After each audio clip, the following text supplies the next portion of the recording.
Writing Support Librarian here at PCOM in Suwannee, and welcome to this week's version of our Lunch and Learn. And I will be talking to you folks about how to write a fabulous standout abstract for your research, either your poster or your paper.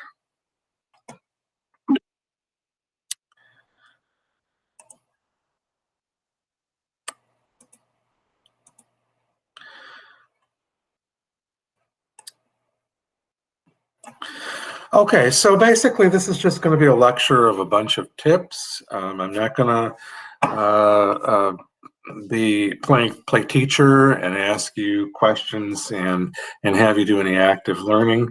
This is a lunch and learn, so it's relax and enjoy your sandwich. So, okay, to start with, first of all, this is a very exciting topic for me because your abstracts, your research is a pivotal part of not only your career, but in advancing science and medicine. So this is where the rubber meets the road in terms of formally and academically sharing your knowledge and your information with the larger community. So tips, let's start off. Your abstract should typically be 1 or 2 paragraphs at the most. Different purposes may require different lengths. Typically what we're talking about here, and I'll give you a little clue as to what the focus is here, is I'm writing this or presenting this in terms of preparing you to write your abstract for our Research Week, PCOM's 10th Annual Research Week, which is coming up in May. So I'll talk more about that at the end of the lecture, at the end of the lunch and learn here. So anyway, with that in mind, whether you're writing an abstract for a paper or whether for a poster presentation, you want to make sure that your abstract is coherent. And by that, I mean you want to make sure that your grammar is correct and helps with the flow of your ideas. So coherency has to do with grammar and your ideas flowing together to make a nice, understandable statement. Your abstract should be concise. What I essentially mean by that is less is more. You need to say more, be more specific, without adding flowery language. So again, less is more. Be concise on your abstract. And I've got a link here. Since this is recorded, you can come back and take a look at this. There's other links at the end of the presentation too. So this will be handy for you when it's uploaded into our YouTube channel. It should be up within a week anyway. So your abstract also follows the chronology of your report or your study. You want to make sure that those are in sync, and that you also have logical connections between the materials, whether you're writing your introduction, whether you're writing your method section. You want to have smooth transitions between sections, because this is an abstract, not the actual paper, not the actual poster. So here in an abstract, that's particularly critical, is that you have logical connections. So an abstract also doesn't have a new purpose outside of your poster. It doesn't have anything extra to say or anything less to say, perhaps, also than your actual paper or your poster. So don't add any new information. Consider an abstract a summary of the research that you're presenting. Now, scientific writing, scientific presentations, posters have typically what's called an Imrad structure to your abstracts, as well as the entire paper. And Imrad stands for Introduction, Methods, Results, and Discussion. So whenever you're writing a scientific paper, keep this Imrad structure in mind, because most journals and most professional conferences will want to have your abstract and your papers and your presentations in an Imrad structure. So there are different terms that are used for Imrad. Sometimes the introduction is called objectives. In the introduction, you want to start right out and say, why do we care about this particular problem? You want to make sure in your abstract that you make sure to let us know, to make us interested in what you have to say. What does this advance in science? What is this a new discovery of? What particular gap in the existing knowledge is your research filling? Now, of course, as a part of the process of creating your posters, creating your papers, you will have done research in the published literature. And so there is where you will find, if you've done your literature search efficiently, and for that, if you need some help with that, consult a medical librarian, and you're looking or listening to one right now, you're certainly welcome to reach out to me or to the other librarians on staff. So the next section is your methods section. It's also called procedures. Here you'll list and talk about, in brief, all the things that you did in terms of your experiment to get the results that you did. The next section is results, also called findings. What did you learn from your experiment? What did you learn for your study? And impart that, again, in a coherent sense. And then the last part of the Imrad is the discussion, also commonly called the conclusion. So what are the implications of your findings? What does this all mean, essentially? This, I think, will come in really handy for you guys, and that's why I recommend that you come back to this as you're creating your abstract. It's a recipe, essentially, a guideline of the length of your abstract. Your total length of your abstract should be no more than 300 words, and typically no less than 150. Broken down in Imrad structure, your introduction section should be somewhere around 20 to 45 words. Your methods section will be a little bit meatier, 45 to 90 words. Your results and findings, this is where you're discussing meanings and implications. That should be in the area of 50 to 100 words. And then your discussion or conclusion, you're wrapping it up. So of course you're going to have a smaller, a lesser number of words for your discussion section. Between 30 and 60 words should wrap that up. So again, this is a suggestion, but it's pretty much a sort of a standard for your scientific abstracts, and knowing what your parameters are will help you when you're drafting. Okay, so steps in the abstracting process. I recommend that you write a rough draft of your abstract, and you can do this in a couple of different ways. You can bullet point, which is what I like to do. With your main ideas, or you can just freehand write it out like in paragraph form, whatever you're most comfortable with. But whatever format you choose to write your initial draft with, consider the following parts of the abstract as you're dashing away or as you're bulleting away. You want to have a description of the problem, a description of your study. You want to talk about the inclusion criteria that you use to select participants in studies.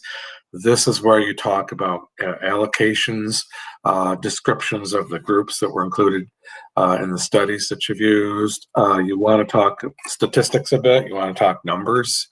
You want to talk about, if you're talking about RCTs, you want to discuss the blinding methods that were used. Was it single blind, double blind, triple blind?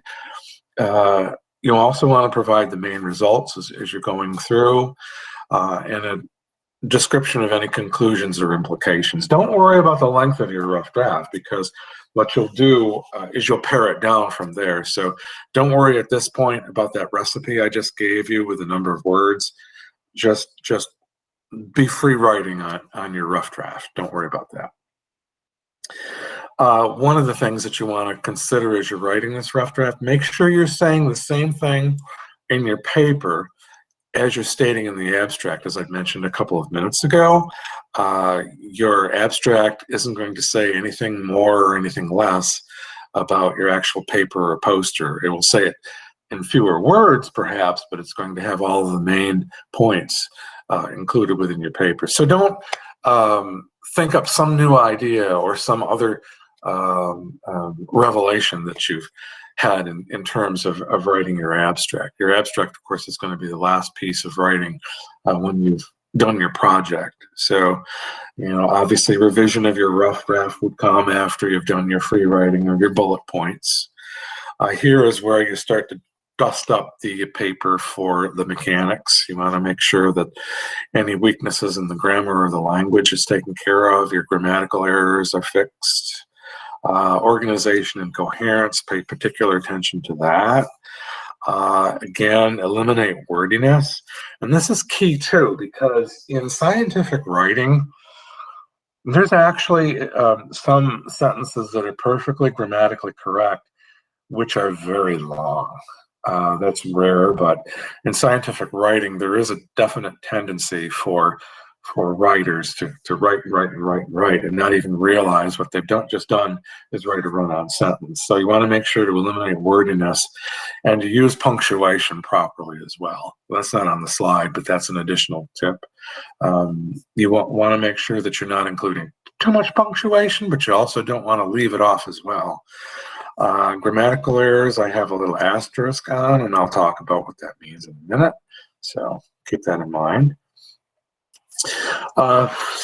Continuing on with the tips, do not use abbreviations in your abstract or really your paper or your poster, or contractions, which is, your don't, your can'ts. Don't use that apostrophe T. No contractions in scientific writing and abstracts and posters. Acronyms. Every profession has their list of acronyms that they love. Medicine is no different. However, you want to make sure on your abstract and in your papers and posters that you spell out the first instance of any acronyms that you want to use. So after you've spelled out the acronym, you're free to use the acronym throughout the rest of your paper or your abstract. In abstracts also, don't include any information or sentences that require any references or citations. That's not the place. Your abstract is not the place to do citations. Also, don't include any unnecessary background information. That will all come out in the paper. You don't need to extrapolate on anything that's not in the paper. So I already mentioned that, but I'm mentioning it now in a different sort of a way. Also, your abstract is not the place for graphics or visuals that are already included in your poster proper or your paper. Now, that little asterisk that I was talking about in terms of grammar, PCOM has purchased a subscription to Grammarly, and probably most of you are familiar with that. Many of you probably use like maybe a free version, but ta-da, if you don't know it, you do now. PCOM has Grammarly, so I strongly suggest that you avail yourself of that excellent tool. You have to, of course, don't surrender your intelligence to Grammarly. You always want to look over the suggestions that Grammarly is giving you on your paper, because Grammarly doesn't always get it right. It's not AI. If some consider it AI, it's not particularly very good AI. So again, consider the Grammarly flashpoints or notifications as suggestions until you have checked it over to make sure that their suggestions are appropriate. It's really easy to sign up for the tool and start using it. So if you just go to that link, the rest should be self-explanatory. Use your PCOM email address. That's how they will recognize that you are part of our subscription. So if you have any questions regarding that or anything in this lecture, please feel free to reach out to me. Now, that pretty much concludes the Lunch and Learn lecture part here. There's the Research Week guidelines. These are posted. I have a link at the bottom that says for more information. All of this information is within that link in our library LibGuide on Research Week. But I do want to point out the two links above that at the bottom, the PubMed Guide to Structured Abstracts is going to be a very useful tool for you as you continue on in your research, in your career. That will give you much more information than this Lunch and Learn has presented to you as to how you want to proceed with the mechanics and the how-tos of how to write a structured abstract. Again, structured abstract would be that IMRAD, to use an acronym, structure, your introduction, your methods,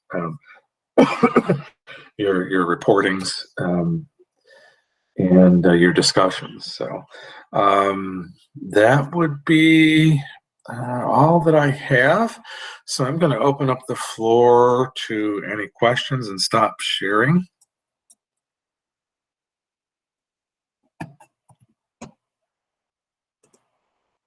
Okay, we're all back. I hope that was helpful for you guys. So you can go, feel free to unmute. Hi, good afternoon. My name is Janine. I just have a quick question in regards to the abstract. If we're using, if we're talking about the prevalence of something and why it's important, you mentioned not to use information that you need citations for. So how would we, I guess, go about that then?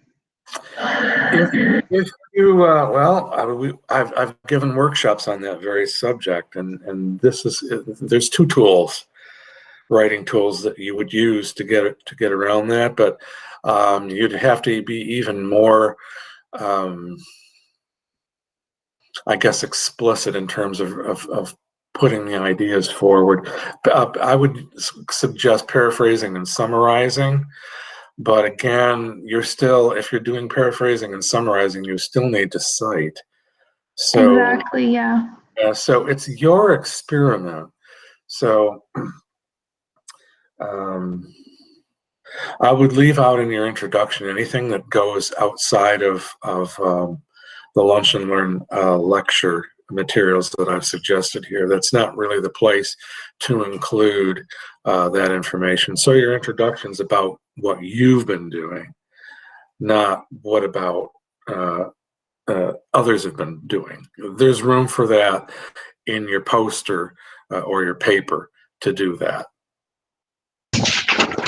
Mr. Bradford, could you say that, you know, in terms of, like, if you wanted to have a nice, bold introductory sentence that introduces the topic in a way that, you know, it's very contextual, because sometimes you're doing a study where the information that you're looking to explore, the topic you're looking to explore, there's common knowledge that this is like an area that needs to be explored, or yes, and it can become so common that it doesn't have to be cited. Like diabetes has a huge effect on the American population. Right, that's exactly it.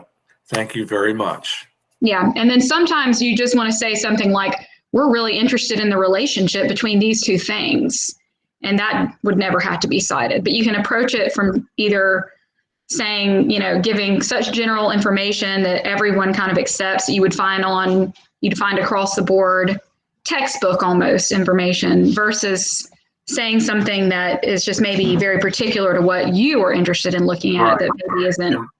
Yeah. There's another way to think about that too. It's called background information. So, you know, certainly you would want to have some sort of background information with generic knowledge about a particular topic, because nobody owns, nobody has patented COVID-19. Nobody has patented or copyrighted Legionnaire's disease. You know, nobody has copyrighted particular diseases and medical problems per se. They may have copyrighted their solutions to those things, but they haven't copyrighted those, or so that you don't need to reference those. So, does that help between the two of us? Yes, it does. Thank you. You're welcome. Somebody had texted me. So yeah, Kevin, this is Winston from the South Georgia campus. Thank you for that enlightening review. Given what we've been through with COVID-19, have you found any unique pearls that help individuals preparing for a virtual presentation of the abstract as opposed to the face-to-face? Oh, wow. Boy, the literature is pretty thin still because we're still learning things about COVID-19. So, which is not to say that you can't write about it. What I've found so far is, in terms of the published literature, is papers in the nature of case reports. You know, what's going on at particular institutions. That's pretty much about it. RCTs haven't really, any kind of an RCT has not been published at any length that I'm aware of. Of course, the literature that changes on a daily basis, but I would suggest, doing your literature search with that in mind, or considering your idea, is to do a survey of the literature first, and that will inform where you're going to go with your poster. I can say that about any research question that you have. You're going to dive into the literature first to see what's been said. So that being the case, if your particular take on COVID-19, there's not a lot of published literature on, if you're doing an actual experiment that is exploring some of the discussions that are out there for that, then I think that's certainly appropriate to try to advance your idea there. But there's not a really heavy body of literature on COVID-19 yet. Right. In addition to that, any variations in the style of the abstract, irrespective of the topic, to do a virtual presentation? If you're doing a virtual presentation, I think you would need to certainly acknowledge the fact that not much is known. There aren't any powered studies, particularly on my topic. However, this is my take on what the literature says so far. And based upon my clinical experience, here are some suggestions I have as to what we could do to perhaps change our approach to COVID-19. One of the topics that I think would be fascinating would be, how do we avoid this jointed approach that we have to distribution of the vaccine? Is there a way that medicine clinicians can help in that area to ensure that there's a more equitable supply, so that we don't have to drag this out the way that's been done? So that's certainly one area that I think is well worth studying. Barbara Wood has just made a comment. She said that in her experience, there's no difference between an in-person and a paper sort of an abstract. So that hopefully that answers your question. Thank you. Mm-hmm. I had something to add that's just when I was writing my first abstracts as a student, it was just really helpful what I did to survive, because no one can really, until you do it, you don't know how to do it, right? But one thing that really was helpful to me is I found within the area that I was researching, I found multiple abstracts that I thought sounded good and that I thought were nicely done. And I basically just mimicked the things about those abstracts, not copy, but there's a difference. You mimic the flow, and you model yours after one that you like. So you can say, oh, look, this has a really nice introductory sense. I like how they did it. And after a while, you start to just naturally use that pattern, and it just it's second nature to you. I mean, I was going to say, you just know, oh, after I've said my introduction, now I'm going to say exactly what I did. We described, we collected this and then used this method, period. Our results indicate, and it just becomes very second nature once but it helps to have a guide, to have something to model it after. And that would be that Imrad structure that I was talking about. And also, if you're looking for specific examples, there's a couple of links at the end of the slides that you want to take a look at. One of them is a link to the 2019 Research Day, back when it was called Research Day instead of Research Week this year, of PCOM's abstracts. But I would issue a caveat with that. There were a lot of case presentations that were given or that were presented at 2019 that don't follow the Imrad structure.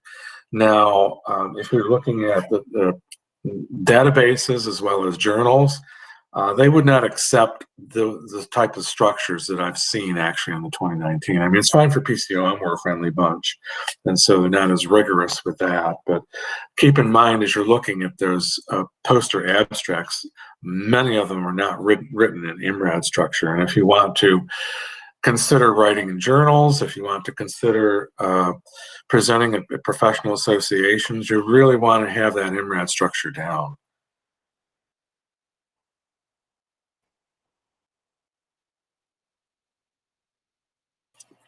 It's 12:28. Do we have any other questions, comments? Hope you guys found this useful. And the PowerPoint should be up on the library's YouTube channel within a few days or so. And again, if you have any questions, feel free to reach out to me or to the library, and we'll do our best to get the answers for you. Thank you, and it's been a pleasure. And we will be talking with you later. I know it. I'm just an email away. So thank you again. Have a great afternoon. Thank you. You too. Bye. Thanks, Kevin. See you later. See ya.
Go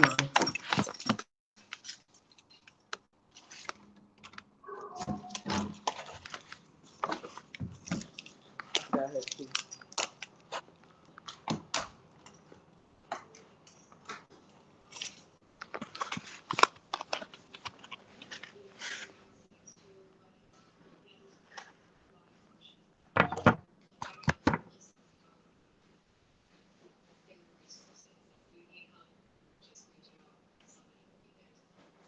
Yeah, I know the tutors that we use at my class uses I know the year above mine is Darren and Vincent. They're like, they're lifesavers, honestly. Like, um, they before certain tests, like for the really hard classes, their whole like review session is gonna be like a crash course based on what you need to know.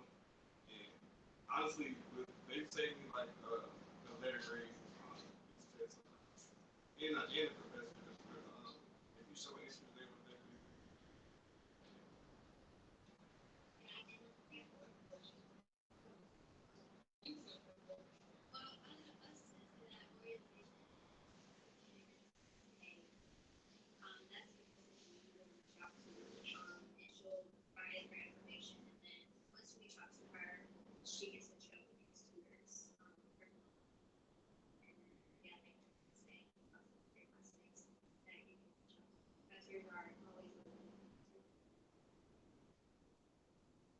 Also, don't be afraid to talk to the grades of because they can really tell you like that information, like how teachers gonna ask their questions, what to really pay attention on their PowerPoints. So definitely when you start school, try to make at least I would say make a friend in the grade book. You can ask me, I really don't know. But definitely ask people for you. They do have a lot of good resources to take those teachers. What's the most difficult class you take? Is it difficult? Yeah. For me, I don't think we are therapy simply because we actually you know, put what you learn, write it, and that's it's like it takes away from everything you've been doing before, and it's like overwhelming. For me, that's Yeah, I think everyone agrees with you, Fabio.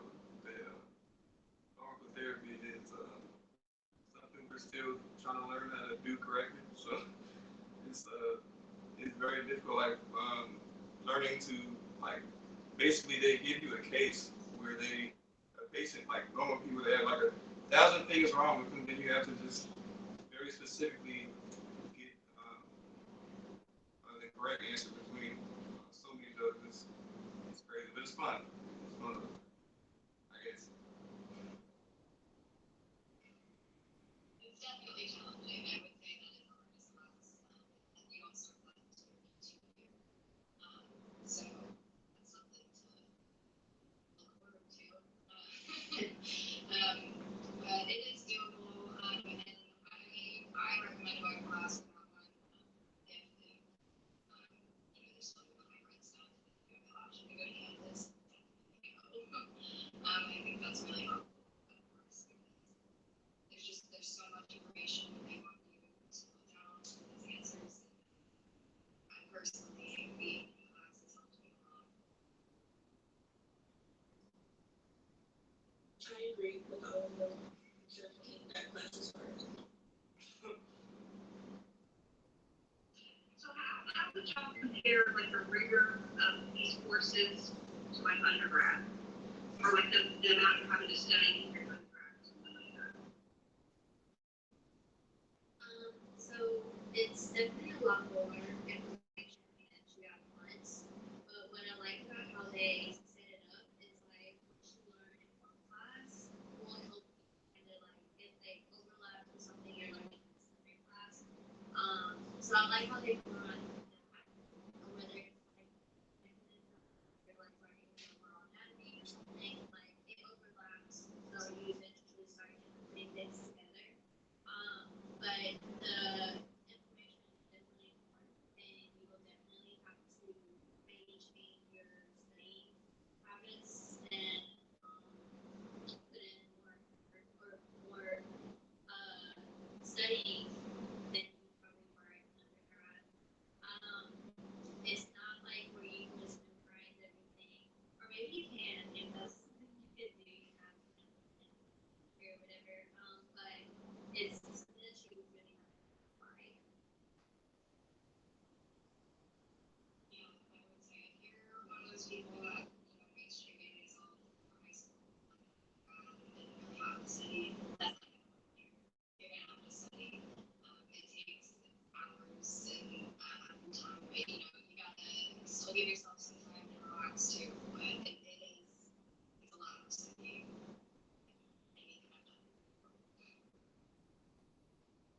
there's no one that that can like remain here that or really anywhere that most of your time isn't studying or learning or thinking about it in some way. You know, so look forward to that. Yeah, I would definitely say keep up with your work and like don't be like me. I'm the one who was studying all weekend for the test. Maybe a test every I start Friday and I studied Friday, Saturday, and Sunday, and then don't be like me. Please don't be like me because I mean I still do okay on the test, but I just how much better I would if I actually reviewed after classes and the objectives. Just make sure you take time things.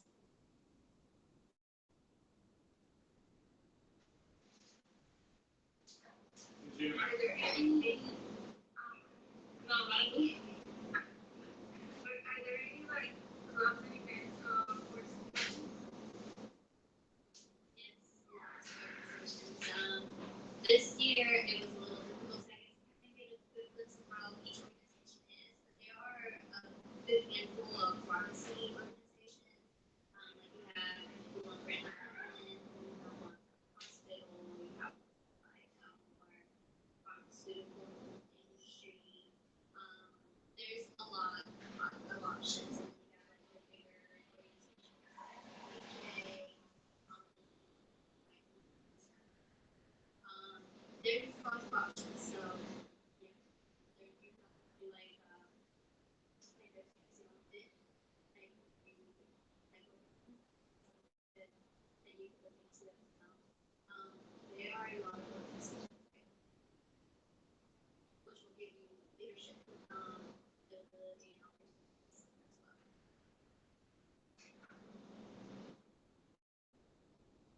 So you all are taking classes online on laptop using the campus. We love seeing how that's going because of reaching campus. And then a lot of lectures are coming online and we have like 4 days. So you get to go to campus 4 days a week for those classes. At the moment, that could change. It's not going to change for the incoming class. Like, is it going to be all on campus? Probably. Yeah. That's which is fluid.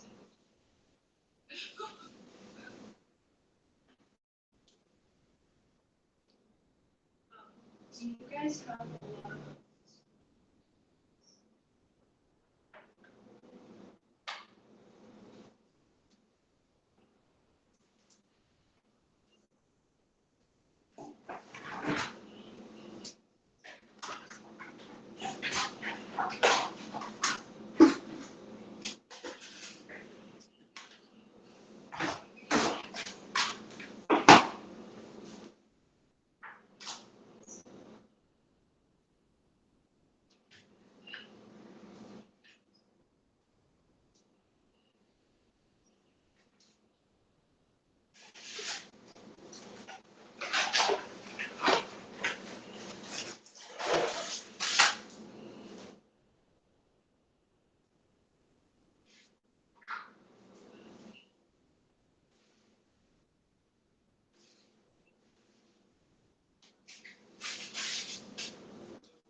We have attitude.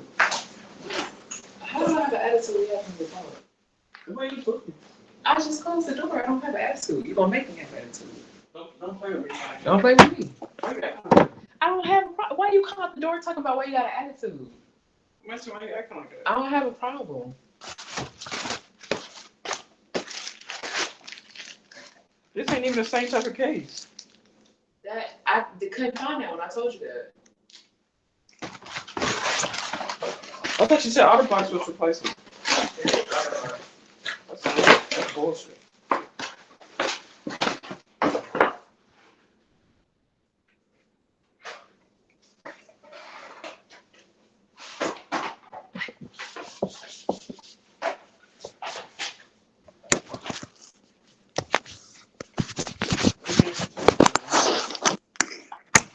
new pro. It's not gonna fit. Hope it fit. That's fine. Did you order the wrong one? Nope, I put this one. I think they just assumed that I got the newer one. What you going to say with that black one? Don't put your hand on it. What you going to say with that black one? I just need to clarify because I need to know everything I About what? need. The opioids. The way I was looking at it was that you're just treat. Okay, the person had neuro. That was the type, right? So I'm just assuming that we go into the options for neuro. But if it's severe, I didn't know that maybe we should go ahead and treat the severe pain right now. Why you acting mad about it? So I was asking her, because I don't like them. I don't even want to talk to them. Tovar came up to me. I was like, why are you calling on me? Like, I don't even want to talk to y'all. I really don't like this program. Like, I just want to be done. The only reason I'm there is because I don't want to be, because I'm still feeling some type of way about what happened. But they was gonna make sure meeting anyway. Dion, I was going to mediate regardless because they was going to take 40 points off my test whether I failed that final. No, what I'm saying, even if they would have been leading with you about you staying at home, you would have had to meet either. Dion, that is not the case. That is the case. Because I failed the final, so it's my fault. No, what I'm saying, you failed the final. But who said I would have been in a different mind frame had I not been thinking that I'm going to fail regardless because he's talking about a penalty.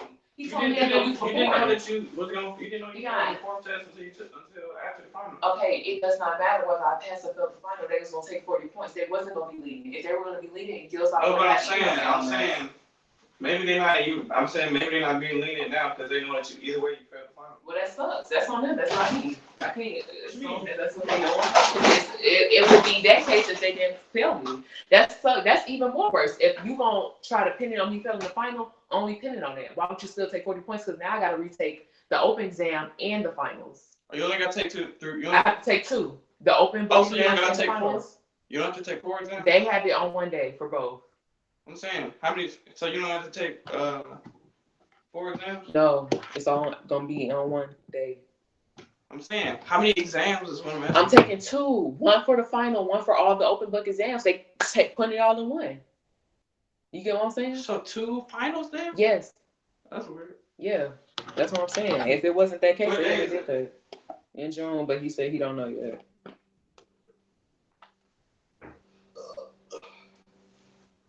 I don't like that.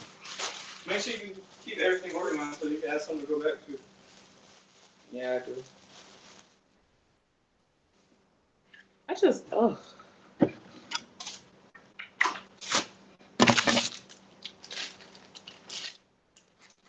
I was only there so it don't look bad on me like I'm not trying, but I don't like them.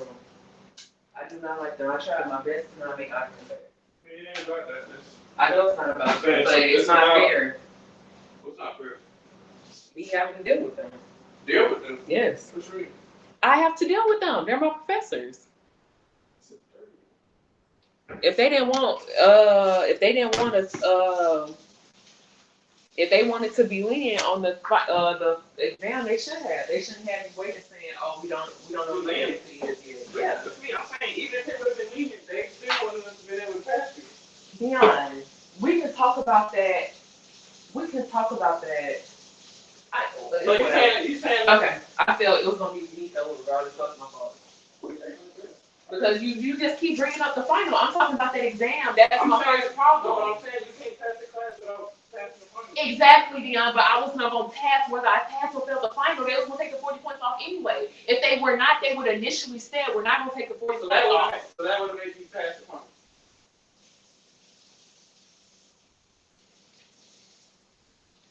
No. But it's not what we're talking about right now. How long have you been mad at this? Since the class started. God.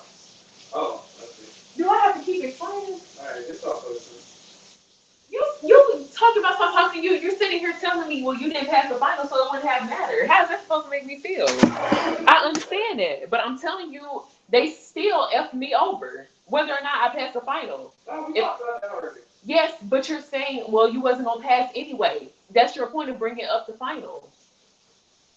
That shouldn't be brought up. I'm talking about them and what they did. Whether I paid the fine or not, it's not the same that they would have been leaking. If that was the case, they wouldn't have done nothing. And they could have just blamed on me failing the final. But then they want to do a double whammy.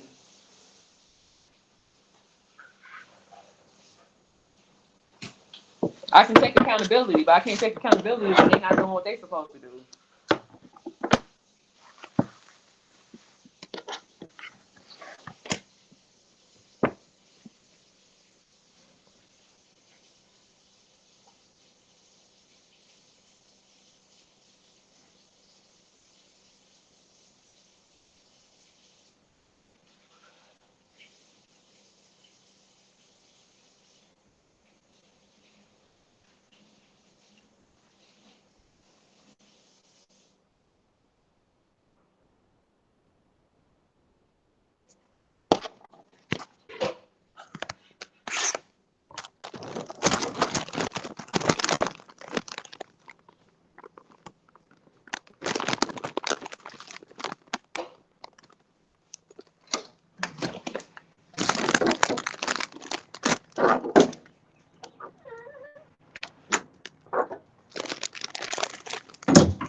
You good? Yeah. What you mad this morning? No. You just mad because of class? Yeah. What you want to do? He in there study. You like your new case? Yeah, thanks. You mad at me? No. Huh? Why are you sitting out here all alone? Maybe I just need to get a refresher. Yeah, I'm 13. No. You want to go back in? Sorry, if you want to.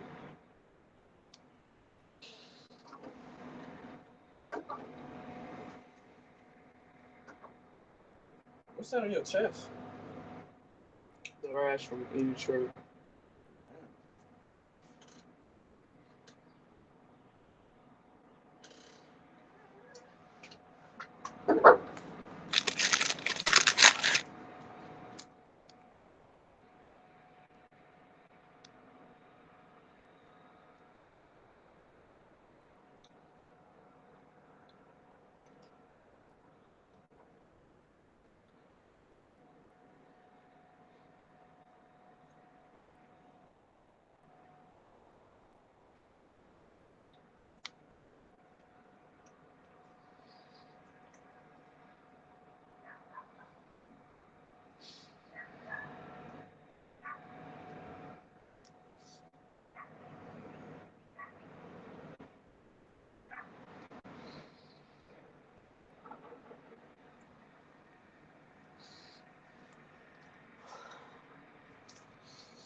Amethyst, you mind not bouncing so much?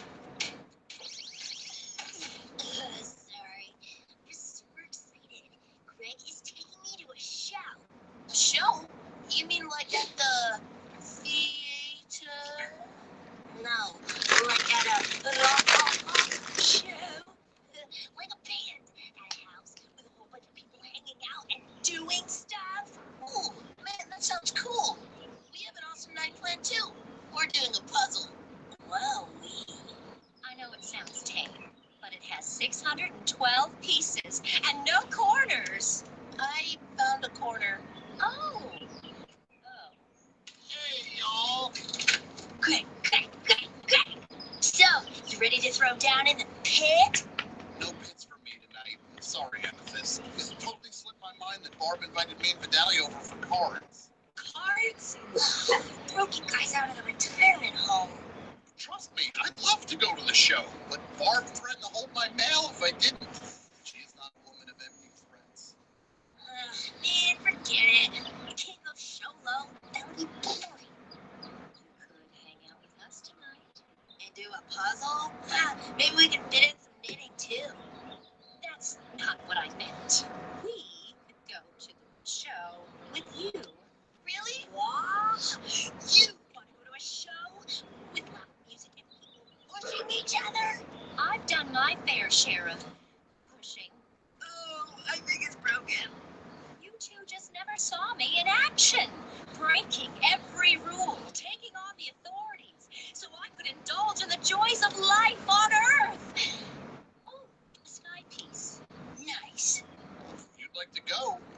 guys can take the Dondai. Thank you, Greg. Woohoo! Rocks, Joe! Hold on, Pearl. This is a human being, not a gem war. Before you rock out, get that blended. Now you're looking good. Oh, yes. But I can make it look even gooder. It's cool, because the collar isn't supposed to go that way. You imagine. We're almost set on snacks for the road. We just need some beverages. Strawberry sugar shot shutdown or good old-fashioned apple juice? Definitely sugar shot shutdown. It turns everything red. I'll have one too, Stephen. I think I'll try drinking tonight. Wow, really? I didn't know you liked apple juice. There's a lot you don't know about me, Stephen. Oh. So, Amethyst, tell me more about this band we're seeing. Going to see Mike Kroll. He's got that real rock vibe. Songs about being nostalgic for the suburbs. Nostalgic for the suburbs? They've only existed for what, 7 years? Okay, so get to the show. You gotta walk in.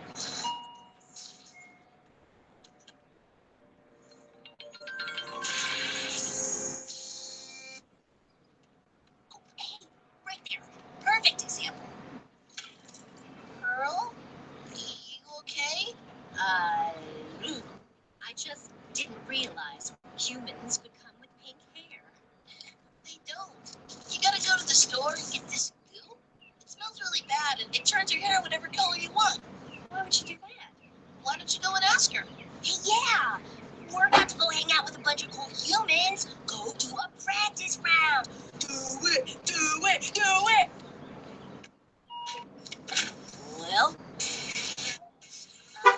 Oh, that's why you're acting like such a goon. No, that's not it. I'm done thinking about the past. Tonight, I'm all about the future. I'm going to a show. I'm a new gem who loves socializing with humans. That's what that was? Look, you weren't there by the cups. I could have talked to her. The timing was just wrong. it's the girl. She's driving right next to us. No way! You've got another chance. Yeah, do something. Like what? Flash my lights? Honk at her? Just shoot her a look. Wait, not yet. Okay. Now.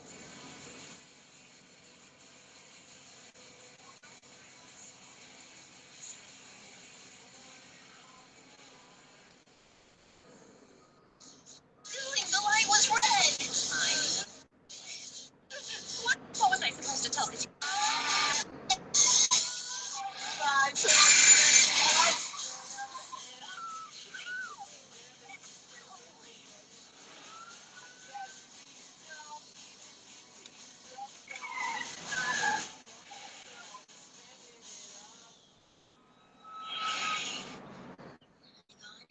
think so.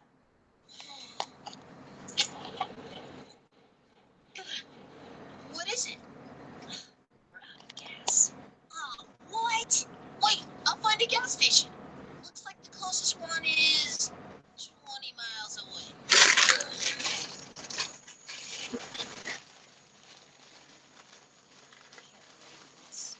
Huh? I was so ready. I really wanted to see your crow. What are you talking about?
You have to.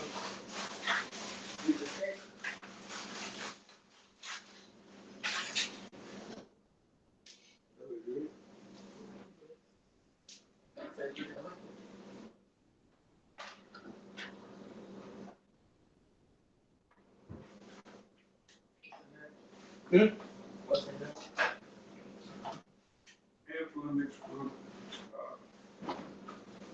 lactose-free milk, 2 scoops away, half a cup of spinach, apple cider vinegar, and a splash of orange juice. It is.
cold in here. Perfect. Yeah. Yeah, cold in here. Yeah. You good? Yeah. You got any wild friend up for me? Can I take that? Yes. I have to make more sauce. I don't know if you'll like it.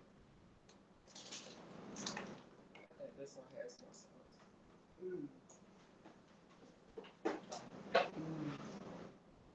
I'm just gonna have it crumbs.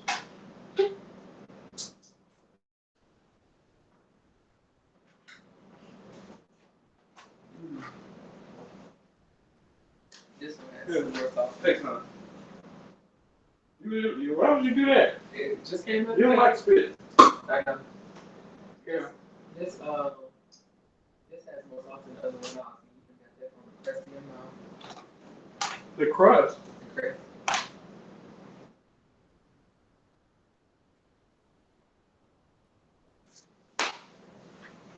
All right, you got your lips.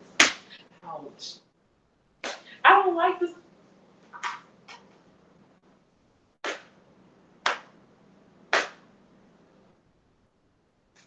This is Fucked up. swollen right here.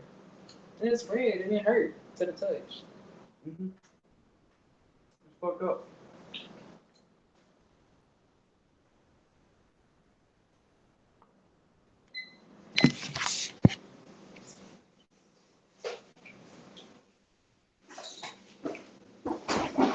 How do calories leave?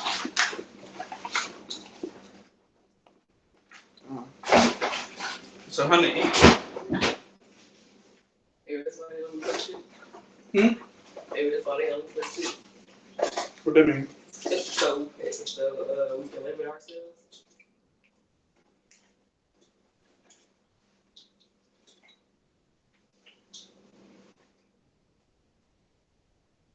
Should I roll into email? Yeah, about what we're supposed to do for the project. We gotta send him a job back tomorrow. Yeah. I mean back today.